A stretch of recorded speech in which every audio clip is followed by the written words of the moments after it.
Ministreja e Shëndetësisë dhe Mirëqenies Sociale Evi Sala përmes një video mesazhi të publikuar në rrjetet sociale njoftoi se duke filluar nga viti 2026, programi kombëtar i depistimit të kancerit të qafës së mitrës zgjeron fashën e grupmoshës së grave përfituese nga 40 deri 50 vjeç në 35 deri 55 vjeç. Një nismë që synon rritjen e ndërgjegjësimit për kontrolle dhe uljen e rrezikut ndaj kësaj sëmundjeje. Sot bëm një hap të rëndësishëm për shëndetin e grave dhe për të ardhmen e shëndetit publik në Shqipëri. Bazuar në të dhënat shkencore, situatën epidemiologjike në vend, rekomandimet e Bashkimit Evropian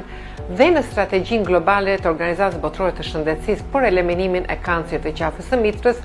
vendosim të zgjerojmë fashën e grupmoshës për depistimin e këtij kanceri me testin e PV nga 40 deri në 50 vjeç në 35 deri në 55 vjeç në kuadër të programit kombëtar të depistimit të kancerit të qafës së mitrës. Në Shqipëri, mosha mesatare e diagnostikimit të kancerit të qafës së mitrës është 53 vjeç, çka tregon qartë se depistimi duhet të fillojë më herët dhe të mbulojë një periudhë më të gjatë rreziku. Sipas ministres, për ta bërë këtë program sa më të aksesueshëm dhe efektiv, çdo vit gratë e kësaj grupmoshe do të marrin mesazhe njoftimi kujtese në telefonin celular përmes SMS-ve informuese, që do t'i ftojnë ato të drejtohen pranë qendrës shëndetësore ku janë të regjistruara për kryerjen e testit HPV dhe marrjen e informacionit të duhur nga personeli shëndetësor. Për të bërë këtë program sa më të aksesueshëm dhe efektiv, çdo vit gratë e kësaj grupmoshe do të marrin mesazhe njoftimi kujtesë në telefon celular përmes SMS informuese që do t'i ftojnë gratë të drejtohen pranë qendrës shëndetësore ku janë të regjistruara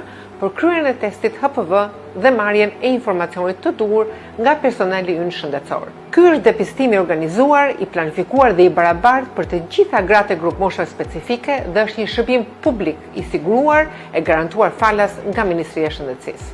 Ky vendim është një investim për shëndetin e grave, për familje më të shëndetshme dhe për një shoqëri më të fortë. Parandalimi është forma më e mirë e kujdesit shëndetësor